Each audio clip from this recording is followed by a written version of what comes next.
Heidi-ho, Arkansas Pilgrim here again.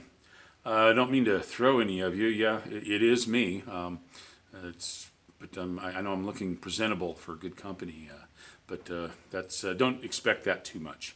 I just happen to have to make a repair on something, a household item.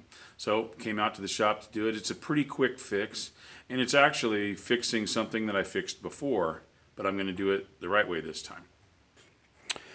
Alrighty, here we have a laundry basket. It's one of these typical ones that's it's from Walmart, and I'm not sure if this same brand is available in other places, possibly. I think it's, what's the name of it? Sterilite. I don't know if that's strictly a Walmart product or not, but anyway, these are actually pretty tough laundry baskets, but they always break here at the handle. See how, well, actually you can see this has been fixed once, but right here, there's a weakness in it right here. And they always crack and break there. And I fixed it once, but the mistake I made was, see how short, there's not even an inch. There's only like, half an inch of where that's supported. And it actually ends up putting a lot of stress on this, which is what happened here. I was carrying it downstairs just using one hand, and it ended up splitting this, and because it split that, it let go and cracked and broke off the rest of the place. What I'm going to do is I'm going to take this handle off, and I'm going to cut out these little ribs right there and make a longer handle, because really it's just supporting the weight. It actually just holds the weight up, and these screws are just going to hold it in place. Especially if you're not just even if you're holding it by one handle, it should still be better this way, and it should still last a really long time. Okay, when it comes to removing these, you need something that's pretty stout. It is fairly soft plastic, but it has a tendency to cut through really all of a sudden, and you got to be careful because you can end up cutting yourself pretty bad. So you could drill through it and mess around, but I'm just going to go ahead, take a cutter, something like this. This is stout. You can hold it strong, keep your other hand out of the way, and then see, that just slipped right there. There. Cut it. There, and cut it. Now, let's see if we can just, there. Now there's some extra pieces there. You go ahead and just kind of shave it off carefully.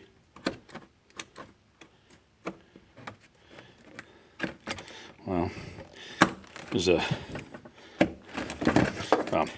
it doesn't really want to shave. It either wants to bite in or go along the surface. So, actually, let me try that.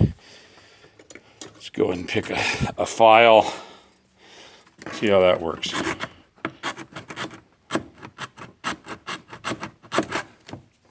Yeah, actually, that kind of works once you got just a little bit left.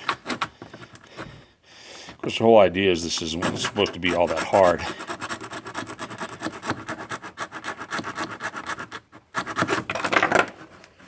Actually, that took most of it off. At the bottom, you just repeat that. You do need to have it off the bottom, but it's not that big a deal, but I do like to have it fairly smooth. So I'm going to do the same thing on the bottom, try to shave it off a little bit more, finish it off with a rough file. Now what I use, I'm using a piece of 3/4 inch electrical, plastic electrical conduit, and it's gray. It matches the original gray color, which is totally irrelevant. Doesn't matter. A piece of 3/4 inch PVC, or PVC, either pipe or conduit. Stick it up there. Mark. So you want it to fill up as much as possible. We cut it. Okay, I've got two pieces cut now, which just fit in there. Actually, Might have been able to get them a little bit longer, which would have been nicer, but still. Next, you got to pick some screws to screw it in with, and the screws are just holding it in place because, holding it by weight, it's actually going to be shoving it into the piece. You just want screws that are going to keep it from moving out or falling out. And bigger is better, but like I said, it doesn't really matter that much. This is one of those reasons you save oddball screws from whatever. If you make something and they give you extra screws or something of yours breaks, I take screws out of stuff. I think these screws, what I decided to use, a couple of these oddball things, I think from taking apart a microwave oven that broke or something. Anyway, get your screws, and then you got to drill some holes, pilot holes, before you drill these in, and get yourself a drill bit that's it's less than the outside diameter, and chuck it up into your drill.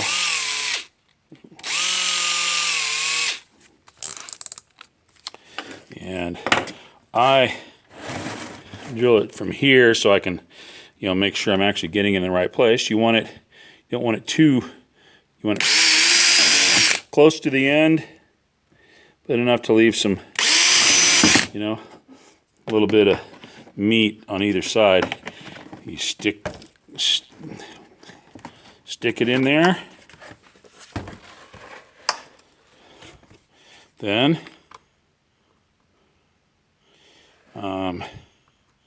you got the hole. Where'd the hole go?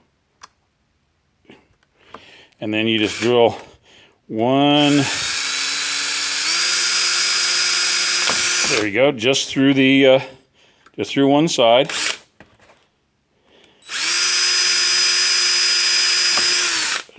There you go. It's also good to go ahead and then once you've drilled the hole through the pipe or conduit, to go ahead and ream that out so that the screw will actually go through that hole fairly easily. Yeah, actually, my wife's name is actually on the inside of this thing because she's used it for other places, taking stuff in it and trying not to show it. That's why I'm doing all these awkward movements. Okay, there we go. Trying to...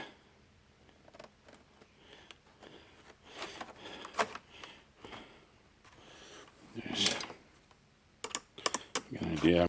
Run the screw in. Theoretically. Actually, you know what?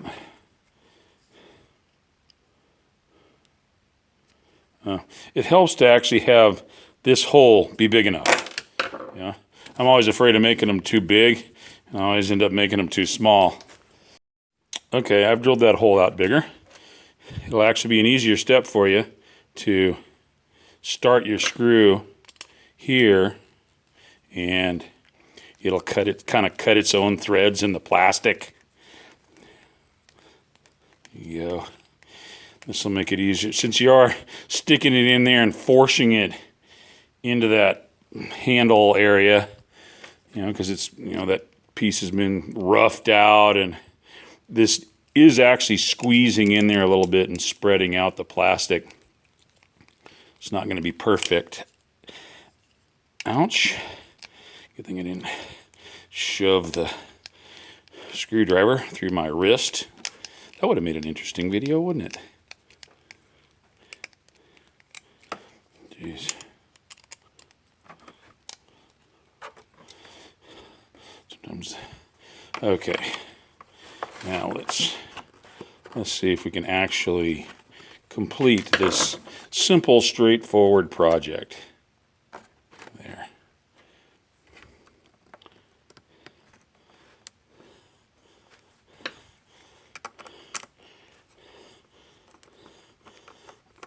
Yeah. Once it gets started,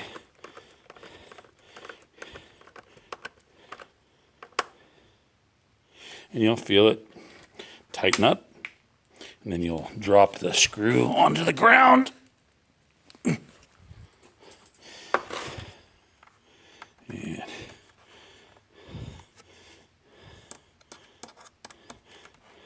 Hopefully you didn't move the yeah, that's a mess in the background. That's all the stuff I shoved out of the way so it wouldn't be in the shot, and now it is. Anyway, it's one of the things when you're actually drilling those holes, you don't want to twist, you don't want this to move, because otherwise you'll have one hole lined up and then the other one will be over in a different spot. Anyway, there's one, and I'll go ahead and do the other and then show you the end product when I'm done. All right, there you have it. This should basically last forever, because the rest of this is pretty stout, unless you, I don't know, bang on it with stuff, I don't know. Anyway, there you go, another cheapskate Redneck Repair. Reduce, reuse, recycle, right? Do what you can with what you have, where you are. See if I can come up with another slogan. Anyway, thanks for joining me. God bless you all. See you next time.